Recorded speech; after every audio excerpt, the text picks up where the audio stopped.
본조르노, 우리는 신혼부부 팀입니다. 주의 복음을 거침없이 전하며 세상에 선한 영향력을 끼치는 새벽 이슬과 같은 부부가 되겠습니다. 평생을 같이 알콩달콩 살고자 만났지만 이제는 같이 죽고자 하는 신앙을 하겠습니다. 하나님께 충성된 가정으로 살겠습니다. 오늘 말씀의 제목은 나는 어디에 앉아 있을까입니다. 하나님의 말씀을 봉독함으로 하나님의 말씀을 선포하겠습니다. 요한복음 13장 21절부터 27절까지 말씀입니다.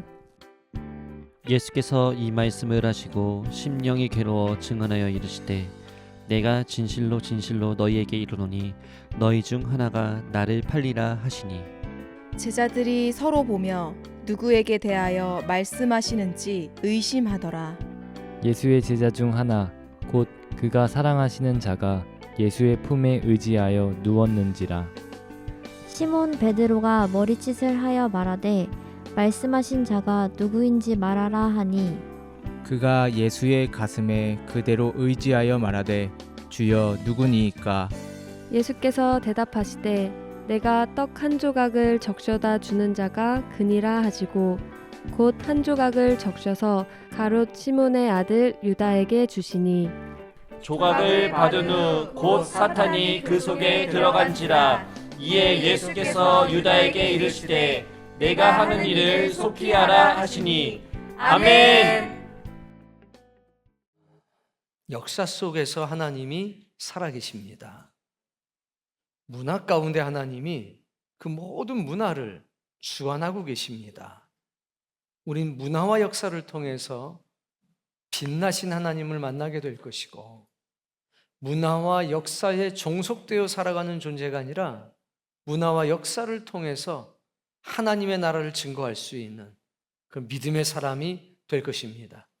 오늘 여러분들에게 그 놀라운 은혜가 있기를 원합니다. 오늘 미술 작품 몇 점을 볼 터인데 다빈치의 작품을 볼 겁니다. 세계 문화유산으로 지정된 최후의 만찬이라고 하는 작품입니다. 다빈치가 바라봤던 요한복음 말씀을 만나게 될 겁니다. 그러나 우린 그 속에서 또 다른 하나님을 만나게 될 것이고 우리를 하나님이 얼마나 사랑하시는지 그 놀라운 음성을 들을 수 있게 되기를 바랍니다. 자, 먼저 이 최후의 만찬이라고 하는 것은 많은 화가들에 의해서 그려져서 그 작품의 수를 헤아릴 수가 없습니다. 그런데 그 수많은 작품들 중에서 최고로 꼽히는 것은 다빈치의 최후의 만찬이라는 작품입니다. 이것이 왜 최고의 작품으로 꼽히는지 미술사학적으로 가치 있는 많은 것들이 있습니다. 오늘은 그것을 살펴보는 시간이 아니니 특별한 몇 가지만을 볼 겁니다. 자, 먼저 길을 안다요라고 하는 사람이 그린 작품이 있습니다. 이때 미켈란젤로가 한번 나와요. 왜?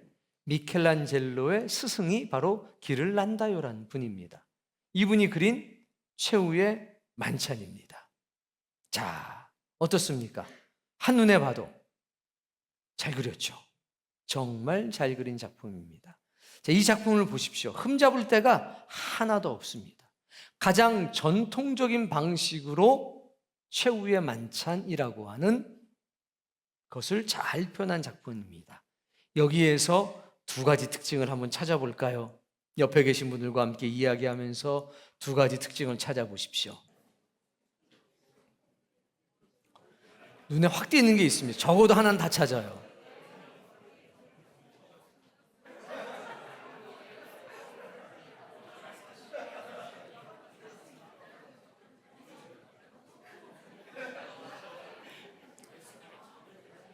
여기에서 특징 중에 고양이라고 말하는 사람도 있을 겁니다. 고양이가 있다. 다른 작품에는 개들이 등장합니다. 자, 첫 번째 특징은 후광이라고 하는 겁니다. 예수님을 비롯한 12제자의 머리에 전부 다 후광이 있습니다. 근데 가만히 보면 한 사람은 없습니다. 누굴까요? 그렇죠. 가롯 유다입니다. 전통적으로 이 최후의 만찬에서 가룟 유다를 표현할 때에 저 후광을 없이 그렸습니다. 배신자이기 때문에. 두 번째 특징은요, 고양이가 아닙니다. 두 번째 특징은 전부 다 한 테이블에 앉아 있는데 가룟 유다만 앞에 앉아 있습니다. 이것이 최후의 만찬에서 가룟 유다를 구별하는 가장 보편적인 방법입니다. 첫 번째, 후강. 두 번째, 맞은편에 홀로 앉혀 놓습니다. 이 작품에서는 두 가지를 함께 다 썼죠. 참 잘 그린 작품입니다. 다빈치의 최후의 만찬을 보도록 하겠습니다. 여러분 무조건 이 작품을 보시면 와 하셔야 됩니다. 그래야 인정을 받습니다. 보시죠. 예, 잘하셨어요. 그렇게 하셔야 돼요. 자, 이 작품은요, 밀라노에 있습니다. 산타 마리아 델레 크라치에라고 하는. 이야, 보람 있네요. 우리나라 말로 번역하자면 성모 마리아 감사교회라는 겁니다.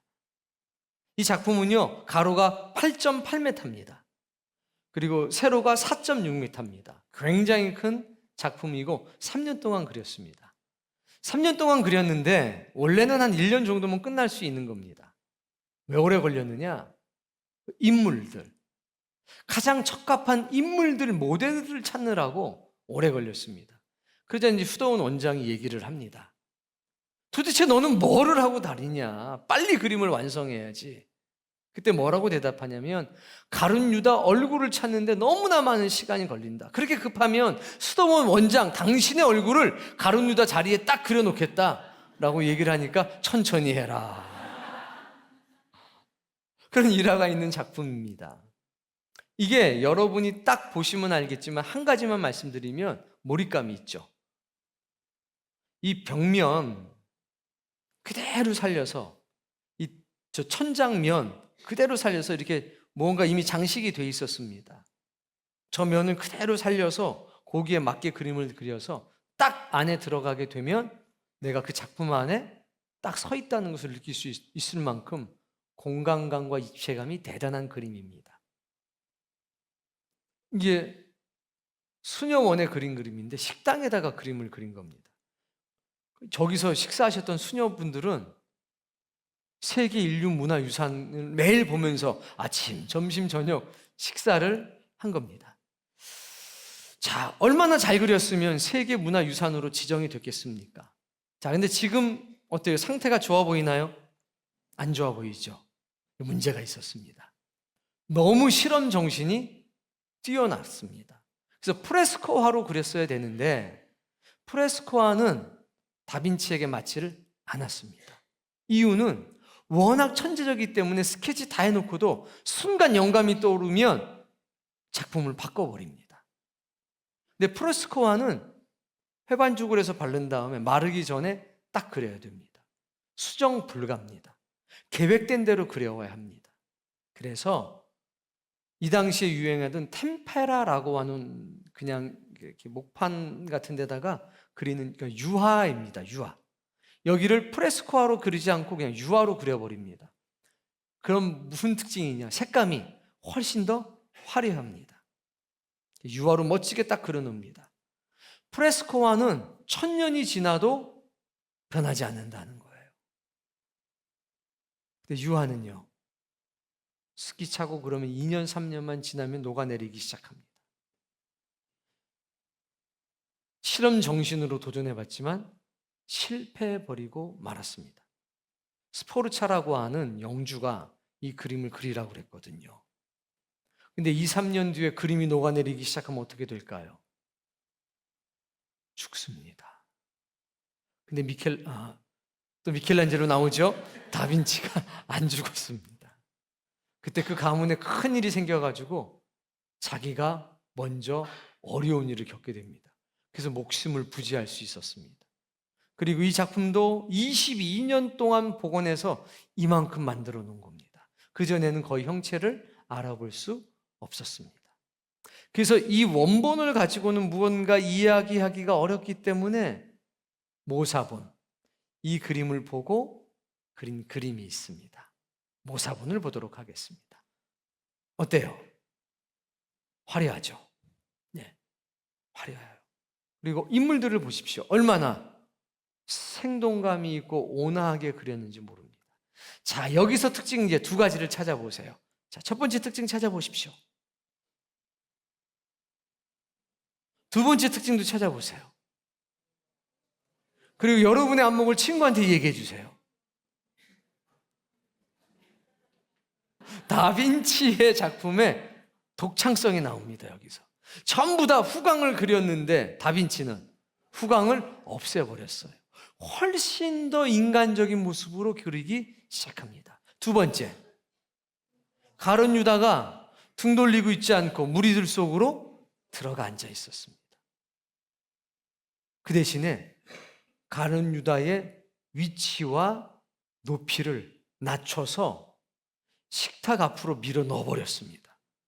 그것으로 구별을 했습니다. 그리고 이전의 그림은 보시면 알겠지만 근엄했습니다. 오직 예수 그리스도 중심으로 최후의 만찬이라고 하는 상황을 이야기했을 뿐입니다. 그런데 미켈란젤로는 달랐습니다.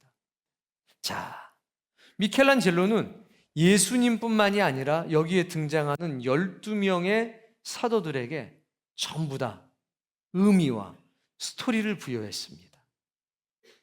이렇게 등장인물 전체에 의미와 스토리를 부여한 최초의 화가였습니다.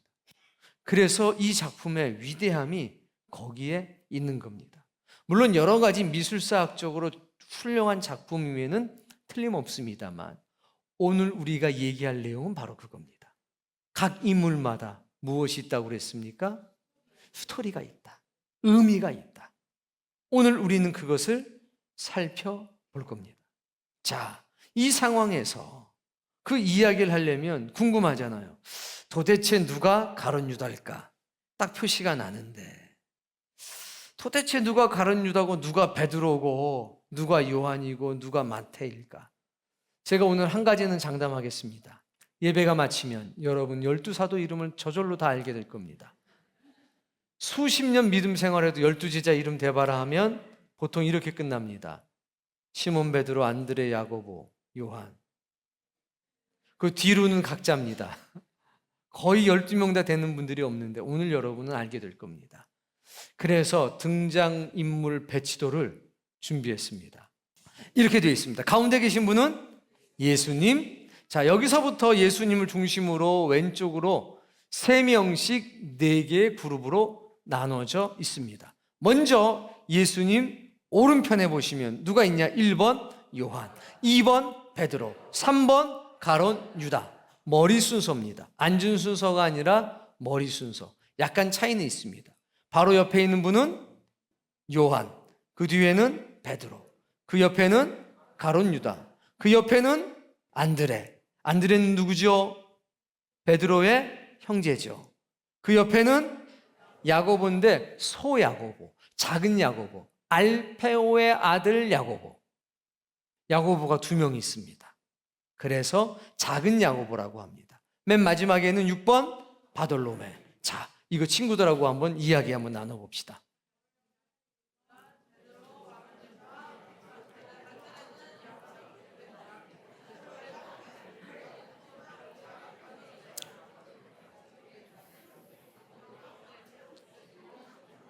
예, 이제 친구들에게 여러분의 유식함을 한번 얘기해 주세요. 예수님 곁에서부터 쭉 한번 얘기해 보세요.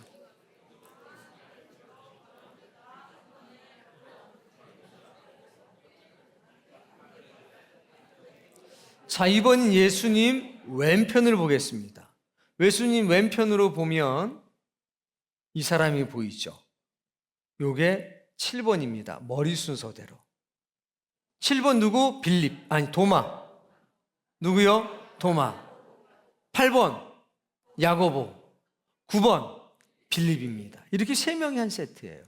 이러고 있는 사람 있죠?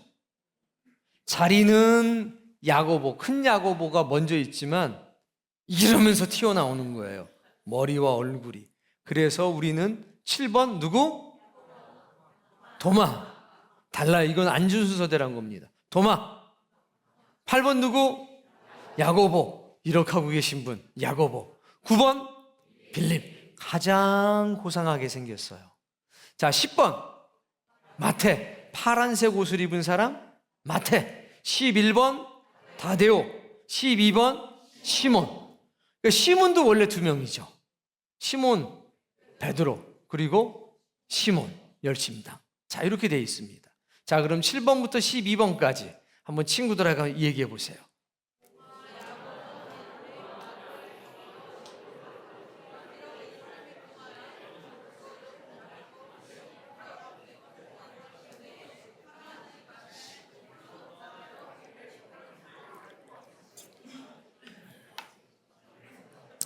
자, 한번 여러분의 유식함을 시험해 보겠습니다. 나는 대충 다 알 것 같아. 손 들어보세요. 다 손 드시기 바랍니다. 확인 불가니까. 자, 이제 보세요. 예수님 오른편에 요한이 있고, 그 옆에 베드로가 있고, 그 앞에 가로신 유다가 있고, 그 옆에 안드레가 있고, 그 옆에 작은 야고보, 맨 끝에는 바돌로메가 있습니다. 왼편에 도마가 나타나고요. 그 옆에 큰 야고보입니다. 큰 야고보. 요한의 형제인 야고보. 가장 고상하게 생긴 빌립이 있고, 파란 옷을 입은 마태가 서 있고, 그 옆에 다데오, 시몬. 이렇게 12명입니다. 한번 해볼 수 있겠죠? 시작하면 이따가 끝나고 하세요. 이렇게 12명이 있습니다. 근데 3명씩 짝을 지어 놓았습니다. 자, 어떤 의도를 가지고 어떤 스토리를 부여했을까요? 예수님을 먼저 보겠습니다. 예수님 어때요? 모습이 평안하십니다. 근데 상황은 지금 굉장히 심각하거든요. 보라 나와 함께 그릇에 손을 넣는 그가 나를 팔리라. 배신자가 있다는 것을, 나를 팔아먹을 사람이 있다는 것을 말씀하시는 겁니다. 요한복음에는 뭐라고 기록했습니까? 심령이 상하여 라고 했습니다. 그런데 아주 평온합니다. 이 평온한 예수님, 이렇게 정확하게는 이렇게 하고 있습니다. 아주 조용한 음성으로 평안함을 유지하고 있습니다. 한쪽 손은 이것이 나의 몸이요 나의 생명이니 이것을 먹는 자마다 영생할 것이라. 뭘 가리킵니까? 빵을 가리키고 있습니다. 또 다른 한쪽 손으로 역시 빵을 잡으려고 하고 있습니다. 나와 함께 떡을 떼는 자가 나를 팔자니라. 그렇게 해서 모든 시선이 예수님에게 집중되도록 빵과 빵 사이에 팔을 펴면서 정확하게 삼각형 구도를 가지고 있습니다. 그리고 가로신 유다 앞에 보면 넘어진 소금 그릇이 있습니다. 예수 그리스도의 관점에서 보면 이렇습니다. 소금의 상징이 있죠. 첫 번째 언약, 두 번째 생명. 넘어진 소금 그릇은 생명 되신 예수 그리스도의 죽음을 상징합니다. 그리고 동시에 그로 인한 언약의 성취를 표현하고 있습니다. 누구의 관점에서? 예수님의 관점에서. 이걸 잘 기억하시면 됩니다. 이제 오른쪽에 첫 번째 그룹을 볼 겁니다. 원래 성경에서 어떻게 되어 있냐면 사도 요한은 예수님의 품에 안겨 있습니다. 근데 이 작품에서는요, 베드로에게 몸을 기대고 있습니다. 무슨 얘기일까요? 지금 베드로의 말을 듣고 있는 겁니다. 즉, 이 작품에서 강조하고 있는 건 예수님과의 관계가 아니라 그 음성을 듣고 난 제자들의 반응인 겁니다. 요한은 지금 베드로의 소리에, 말에 귀를 기울이고 있습니다. 두 번째, 베드로를 볼까요? 눈에 띄는 게 있죠. 오른손 보면 칼이 들려져 있고 왼손으로는요 요한의 어깨를 잡고 있습니다. 급한 성격이 그대로 드러나고 있어요. 나를 팔 자가 있다 하니까 못 참습니다. 그 칼은요 두 가지를 상징합니다. 첫 번째, 불같은 성격. 두 번째, 겟세마네 동산에서의 마르코의 귀를 잘라버렸던 그 칼. 그걸 상징하고 있는 겁니다. 성질이 급한 베드로는 요한의 어깨를 잡고 배신자가 누구인지를 급하게 물어보고 있습니다. 누구냐? 그리고 가룟 유다를 어깨로 밀어버리면서 상 앞으로 밀어내고 있습니다. 야, 딱 보니까 나다. 그런 사람 있나요, 혹시? 오늘 말씀의 제목이 뭡니까? 오늘 말씀의 제목, 나는 어디에 앉았을까? 세 번째 가룟 유다 보겠습니다. 원래 위치는 가룟 유다가 두 번째였습니다. 앉은 자리로는. 그런데 지금 어떻게 되고 있느냐? 베드로한테 밀려가지고 앞으로 밀려나가고 있습니다. 그리고 소금 그릇을 엎었죠. 소금 그릇을 엎어뜨리는 것은 배신자의 상징처럼 통용되고 있었습니다. 고대 근동 지역에서는 이런 말이 있었습니다. 주인을 배반한다는 것은 소금을 배신한다는 말로 대신했다는 겁니다. 다빈치는 그것을 이 그림 속에서 표현한 겁니다. 엎어진 소금 그릇은 주인을 배신하는 가룟 유다를 상징하고 있습니다. 오른손에 굳게 잡고 있는 게 보입니까? 여기는 이렇게 표시가 있어서 잘 안 보일 수 있는데 가만히 보시면 돈주머니 쥐고 있습니다. 첫 번째, 재무관리 담당이었다. 두 번째, 은 30에 예수님을 팔아넘긴 사람이다. 그리고 밀려서 어디로 왔습니까? 앞으로 밀려옵니다. 머리 라인을 보십시오. 혼자 툭 떨어져 있죠. 이렇게 왕따를 시킨 겁니다. 후광을 없애지 않고, 등을 돌리게 하지 않고, 모함으로, 앞쪽으로 밀어내므로 이 사람이 배신자입니다 라는 것은 다빈치를 표현하고 있는 겁니다. 얼굴을 보십시오. 누구를 보고 있습니까? 두려운 눈으로 상기된 얼굴로 예수님을 보고 있습니다. 내가 예수님을 배신한 것이 알려지지는 않을까 하는 두려운 마음으로 주님을 보고 있습니다.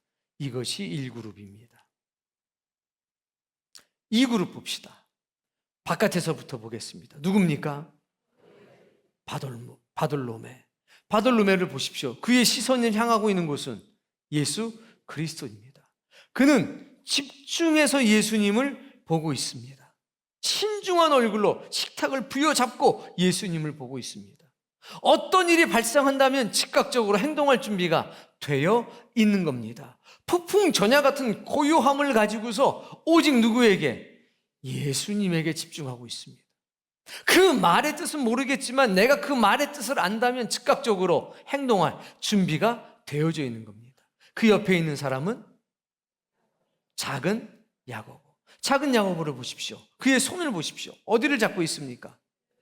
베드로의 어깨 등을 만지고 있습니다. 탁. 무슨 얘기입니까? 여기서 벌써 뭐가 느껴집니까? 진취적인 행동. 나는 잘 모르겠지만 너는 알 수도 있지 않겠어? 내가 이쪽에 떨어져 있지만 나는 네 편이야. 너와 같이 행동할 준비가 되어 있어. 베드로의 어깨를 딱 잡으면서 누구에게 말을 겁니까? 안드레에게. 너는 알고 있지 않아? 왜? 베드로 형님의 동생이니까. 너는 알고 있지 않아? 라고 물어보는 겁니다. 누구에게? 안드레에게. 그랬더니 안드레는 뭐라고 얘기합니까? 아니 나도 몰라. 그러면서 누구를 보고 있어요? 주님을 보고. 나도 몰라 하면서 여기를 보는 게 아니라 나도 몰라 하면서 주님을 보고 있습니다. 이들의 관심은 온통 누구에게 쏠려 있느냐? 예수님에게. 나도 몰라. 그러나 주님은 아시겠지. 주님에게서 눈을 뗄 수가 없는 겁니다. 멀리 떨어져 있지만 저 세 무리는 주님을 향해 있고 1그룹과 이미 가룟 유다를 제외한 1그룹과 같은 마음인 거죠. 여기서 잠깐 이 얘기하고 넘어가겠습니다. 다빈치는 모든 등장인물 하나하나에 스토리와 의미를 부여하고 있다고 했죠. 여러분, 제가 오늘 여러분에게 드리고 싶은 말씀이 이겁니다. 옆에 사람 보세요. 기도 잘하나요? 기도 열심히 하나요? 전도 열심히 하나요? 봉사 열심히 하나요? 예배 빠지지 않나요? 다 차이가 있습니다. 그런데 제가 여러분에게 드리고 싶은 말씀은 그겁니다. 만약 예수 그리스도께서 그림을 그리신다면 여러분이 어떤 역할을 맡았든지 거기에 의미를 부여할 거고 거기에 스토리를 부여할 겁니다. 즉 주님은 내가 기도를 조금 잘하지 못해도, 열심히 하지 못해도 여러분에게 의미를 부여하고 여러분에게 스토리를 부여해서 여러분 하나하나를 주인공 삼으실 거라는 겁니다. 우리 교회도 마찬가지입니다. 여러분의 상태가 어떠하든지 여러분 한 사람 한 사람을 의미 있는 존재로 만들기 위해서 이 교회는 존재합니다. 여러분에게 물어보겠습니다. 의미 없는 존재가 돼서 왔다 갔다 하기를 바랍니까? 의미가 있고 스토리가 있는 존재가 되길 바라십니까? 옆에 분들에게 다짐을 한번 해보세요. 정말로.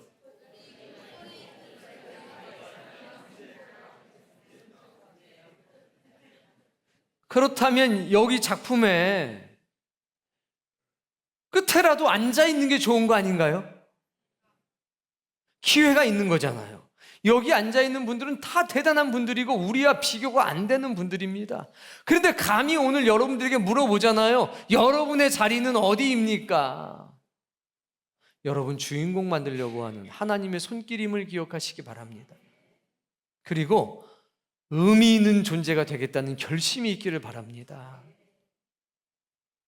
자, 이제 왼편으로 넘어갑니다. 누가 등장합니까? 나는 아니죠. 주님, 나는 아니죠. 동시에 다빈치는 얘기하고 싶었습니다. 나중에 이 손가락을 가지고 예수님의 상처에 손을 넣게 될 거라는 것을. 그래서 나는 아니죠와 함께 도마의 시그니처, 이 손가락, 주님이 직접 잡으셔서 이렇게 넣잖아요. 그것까지를 표현하고 있습니다. 일곱 번째, 여덟 번째 인물, 큰 야고보. 어떻게 하고 있습니까? 놀라고 있어요. 어떻게 이런 일이? 어떻게 주님이 이런 일이 있단 말입니까? 어떻게 우리 가운데에 주님을 팔고 주님을 배신하는 사람이 있을 수 있단 말입니까?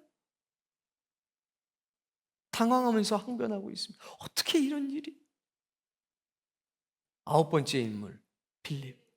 너무 고상하게 생겼죠? 옆에 있는 분들 보세요. 우리 중에 이렇게 생기신 분들이 있어요. 너무 고상하게 생기신 분들. 동작을 보세요. 동작도 얼마나 고상합니까? 이렇게 하고 있죠. 무슨 얘기입니까? 주님, 저는 아닐 거예요. 주님 아시죠? 주님, 말씀해 주세요. 뭐라고 좀 말씀을 해 주세요. 제가 어떻게 행동해야 되는지 주님 저에게 좀 말씀해 주세요. 요 그룹은 특징이 있습니다. 친구들하고 얘기해 보세요.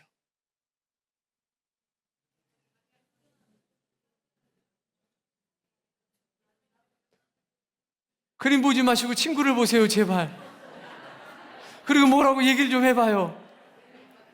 어차피 내 옆에 있는 사람들도 몰라요.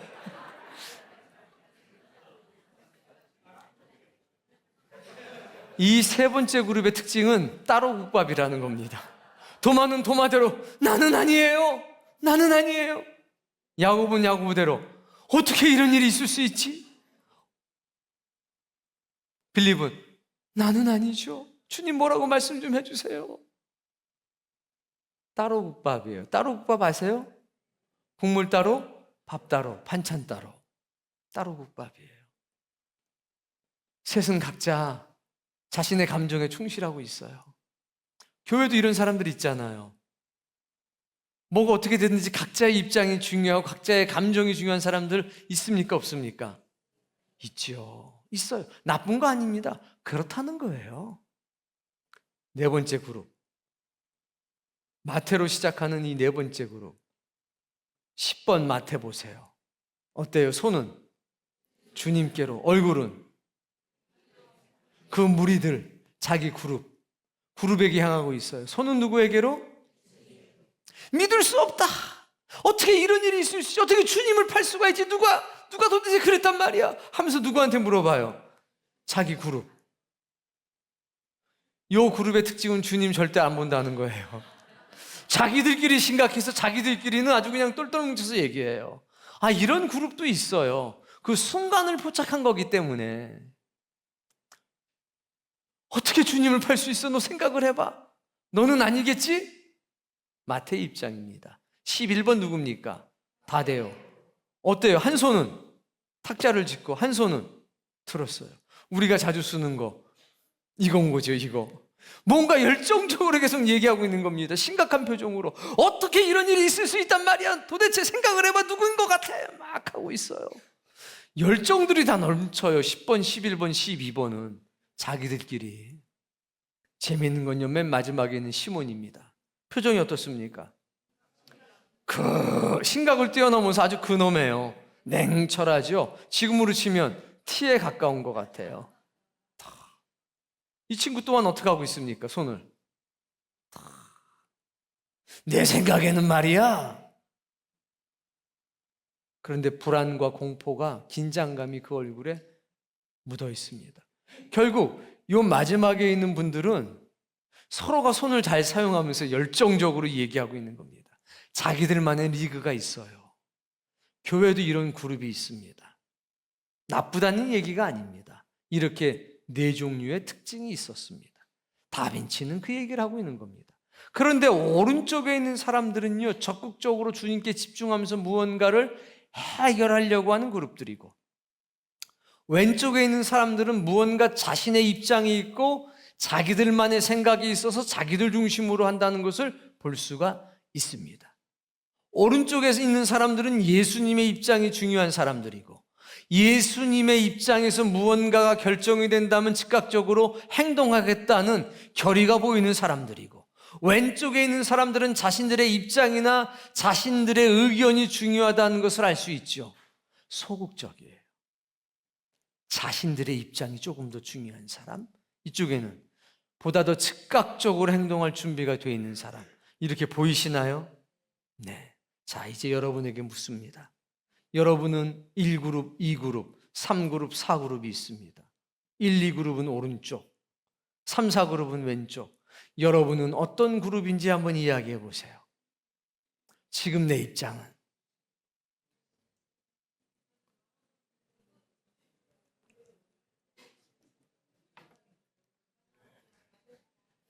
다빈치가 묻습니다. 김 집사는 몇 그룹인가?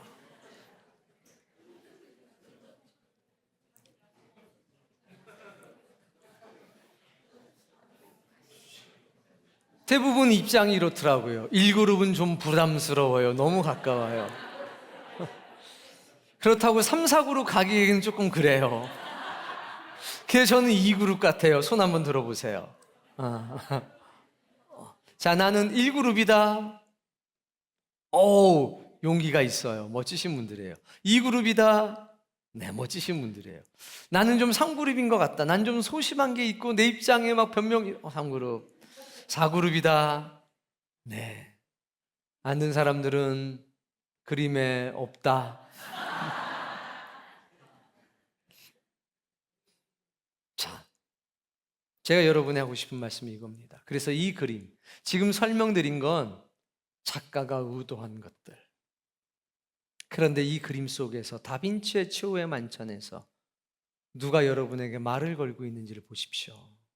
저는 예수님이 제게 들려준 음성이 있었습니다. 이 작품 속에서. 윤 목사, 괜찮아. 가서 교우들한테 꼭 전달해줘. 뭐를요, 주님?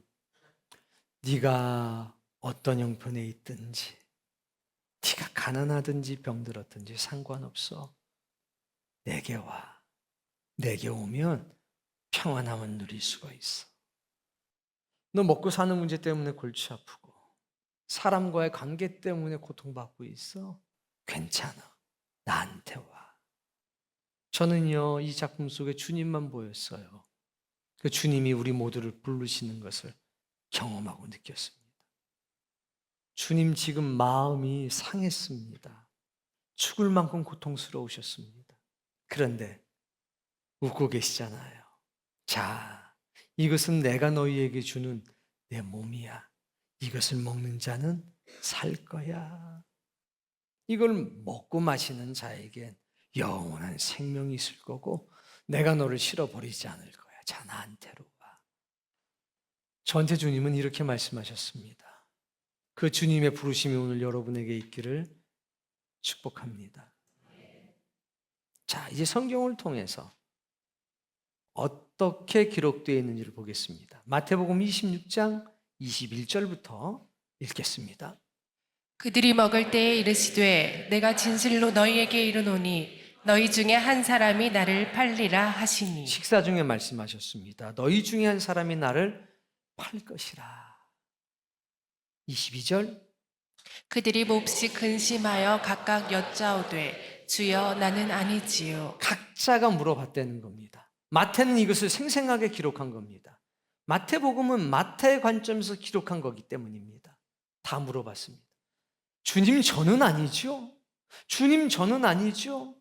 우린 빌립의 모습을 통해서 알 수 있습니다. 주님 저는 아니죠? 한번 옆에 친구한테 해보세요.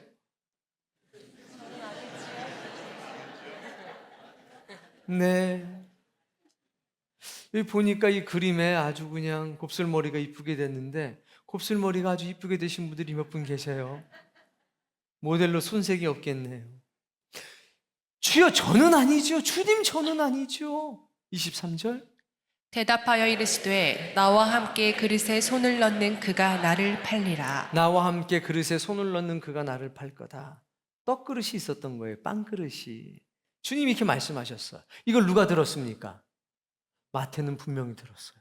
그럼 마태는 멀리 있을까요? 가까이 있을까요? 가까이 있었겠지요. 24절.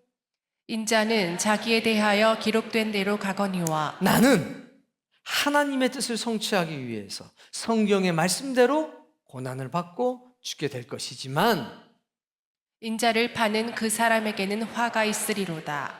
그 사람은 차라리 태어나지 아니하였더라면 나를 파는 사람은 차라리 태어나지 않은 것이 좋을 뻔하였다. 이렇게 말씀을 하십니다. 25절. 예수를 파는 유다가 대답하여 이르되 랍비여 나는 아니지요. 대답하시되 내가 말하였도다 하시니라. 랍비여 나는 아니지요 라고 가룟 유다가 말하니까 예수님이 뭐라고 말씀하셨습니까? 네가 말하였도다. 이걸 누가 들었습니까? 마태는 분명히 들은 겁니다. 그러니 굉장히 가까운 데 있었다는 얘기죠. 굉장히 가까운 데서. 이 이야기를 들었을 때 어떻게 됐을까요? 충격이 있었을 거예요. 그러니까 제가 그림을 그렸으면 어떻게 그렸을까요? 저는 마태를 주님 곁으로 보냈을 거예요. 왜? 이 음성을 들을 만큼. 그러니까 그림은 사실을 그대로 그리는 게 아니라 그림은 작가의 의도가 담겨져 있는 겁니다. 그래서 마태는 마태의 입장에서 쓰는 거고 요한은 요한의 입장에서 다빈치는 다빈치의 입장에서 그림을 그리는 거고 윤목사가 그림을 그리면 윤목사는 윤목사 입장에서 성경에 입각해서 또 그려내겠죠. 여러분은 여러분의 입장에서. 자, 이제 누가복음 말씀 22장 21절부터 읽어봅시다. 그러나 보라 나를 파는 자의 손이 나와 함께 상위에 있도다. 어디에 있어요? 상위에 손이 있다. 상위에 손이 있다. 22절. 인자는 이미 작정된 대로 가거니와 그를 파는 그 사람에게는 화가 있으리로다 하시니. 23절. 그들이 서로 묻되 우리 중에서 이 일을 행할 자가 누구일까 하더라. 누가의 관점은 뭐냐면 야 누가 이 일을 할까? 소란. 작품 중에 그런 모습들이 보이죠. 근데 이미 마태는 이 상황에서 누가 팔지를 들었어요. 랍비여 저는 아니죠. 네가 말하였다. 누구는 들었다고요? 마태는 들었습니다. 자, 오늘 본문 13장 21절부터. 예수께서 이 말씀을 하시고 심령이 괴로워 증언하여 이르시되 내가 진실로 진실로 너희에게 이르노니 너희 중 하나가 나를 팔리라 하시니. 심령이 괴로웠습니다. 마음이 괴로우셨습니다. 그러나 평온함을 유지했다는 것을 알 수 있습니다. 22절. 제자들이 서로 보며 누구에게 대하여 말씀하시는지 의심하더라. 서로 대화하는 장면이에요. 23절. 예수의 제자 중 하나 곧 그가 사랑하시는 자가 예수의 품에 의지하여 누웠는지라. 대부분의 모든 그림은 그래서 예수님의 품 안에 안겨있는 사람이 등장합니다. 그가 사도 요한인 겁니다. 친척이기도 했고 17살밖에 안 됐어요. 그때 얼마나 이뻤겠어요. 얼마나 이쁨을 받았으면 그냥 주님 품에 기대가지고 빵을 먹고 떡을 먹고 잔을 마셨겠어요. 정말 그가 사랑하시는 자. 자기가 자기 손으로 쓴 거예요. 자기를. 그가 사랑하시는 자가 예수의 품에 의지하여 누웠는지라. 주님만 생각하면 그 사랑이 여기 있는 겁니다. 누구에게? 사도 요한에게. 24절. 시몬 베드로가 머리짓을 하여 자, 근데 말하되 누워 있었는데 누가 등장해요? 베드로가 등장해요. 그런데 뭐 합니까 지금? 머리짓 한번 해보세요. 자, 눈짓 한번 해보세요. 옆에 사람 얼굴 보면서 눈짓 한번 해보세요. 자, 옆에 사람 보시면서 머리짓 한번 해보세요. 가까운 데 있으면 눈짓 합니까? 머리짓 합니까? 눈짓 하죠? 멀리 있으면? 그렇죠. 안 보일 수가 있으니까. 무슨 얘기예요? 요한하고 베드로는 멀리 떨어져 있었다는 겁니다. 아마 말석에 있을 것으로 생각해요, 저는. 말석에서 뭐니까 뭐라고 해요? 머리짓을 합니다. 이거 무슨 뜻이에요? 야. 그러니까 지금 요한은 예수님의 품에 안겨 있지만 고개는 베드로를 보고 있었던 거죠. 그러니까 베드로가 머리짓하면서 말합니다.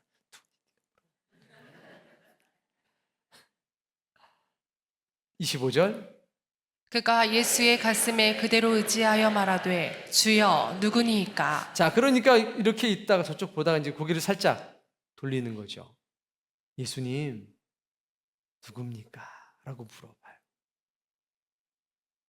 이건 누구만 듣는 거예요? 요한만 듣는 거죠. 아까는 베드로만 들었는데 지금은 요한만 들어요. 26절. 예수께서 대답하시되 내가 떡 한 조각을 적셔다 주는 자가 그니라 하시고 곧 한 조각을 적셔서 가룟 시몬의 아들 유다에게 주시니. 떡을 떼서 포도주에 적셨는지 어쨌는지 적셔가지고 유다한테 줍니다. 그럼 유다는 어디에 앉아 있는 겁니까? 예수님의 손이 닿는 자리에 있죠. 왼쪽이든 오른쪽이든. 유다는 가까이 있었던 겁니다. 마태도 가까이 있었던 겁니다. 27절. 조각을 받은 후 곧 사탄이 그 속에 들어간지라. 사탄이 들어갑니다. 예수님 말씀하십니다. 네가 하는 일을 속히 하라. 나갑니다.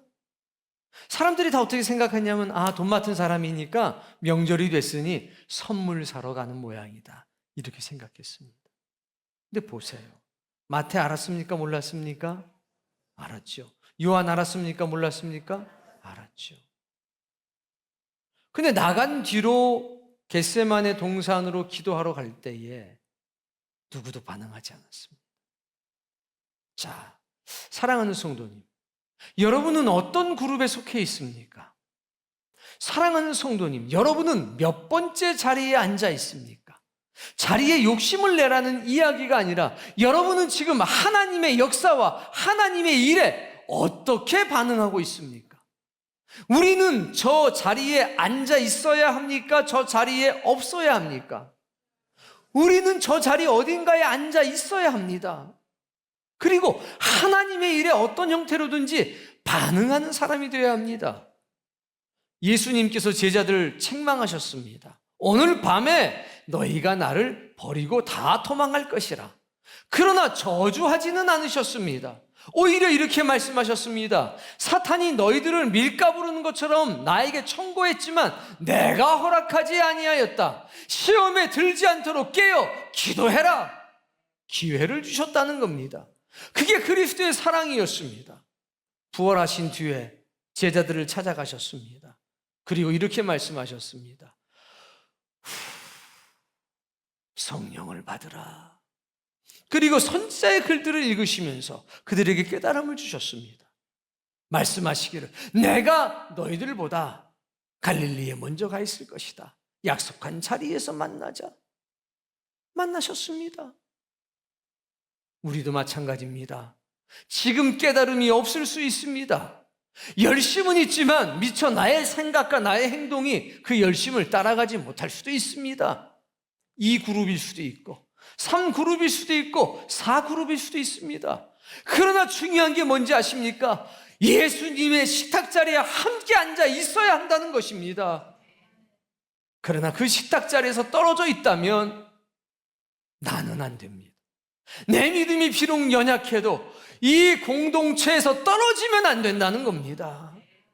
여러분은 주인공이니까. 연약해도 부족해도 주인공이니까. 의미가 있고 스토리가 있는 존재들이니까. 그런 주님의 부르심을 오늘 느끼시기를 바랍니다.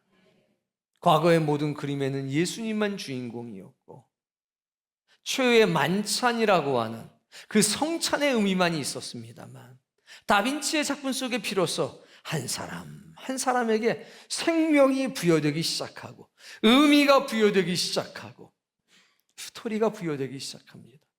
저는 이것을 다른 사람의 이야기가 아니라 우리의 이야기로 받아들입니다. 여기에 부름받은 사랑하는 성도님 한 사람 한 사람 연약할 수 있습니다. 미련할 수 있습니다. 나태할 수도 있습니다. 그러나 주의 식탁에 함께 앉아 있기를 바랍니다. 그리고 누군가와 함께 한 그룹이 되기를 바랍니다. 홀로 신앙하는 거 안 됩니다. 홀로 믿음의 삶을 살아가는 거 안 됩니다. 우리는 어떤 그룹인가는 속해져 있어야 합니다. 근데 그 그룹이 여기 등장하는 그 사람들 중에 하나가 되기를 바랍니다.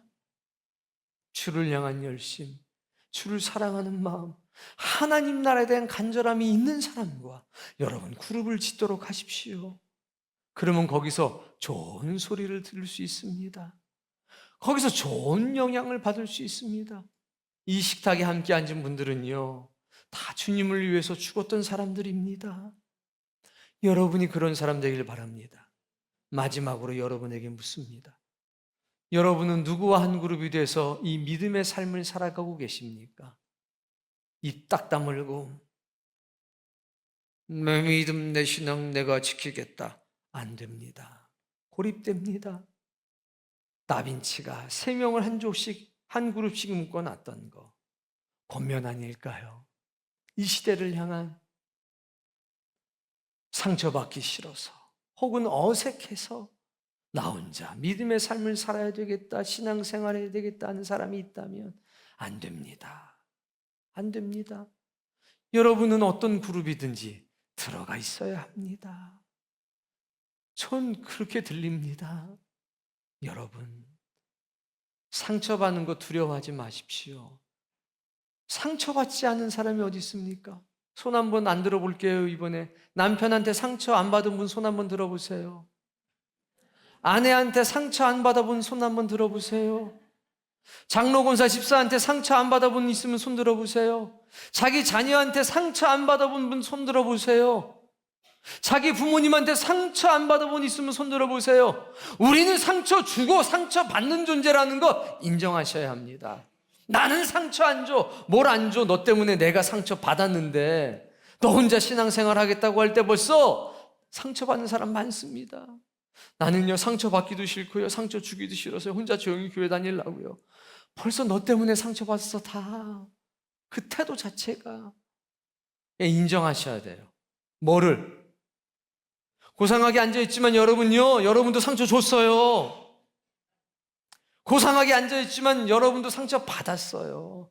이건 피할 수가 없다. 그러나 예수 그리스도의 은혜가 상처를 주기도 하고 상처를 받기도 하는 나를 안아줘요. 우리를 안아줘요. 그러니 어떤 그룹에 꼭 들어가 있기를 바랍니다.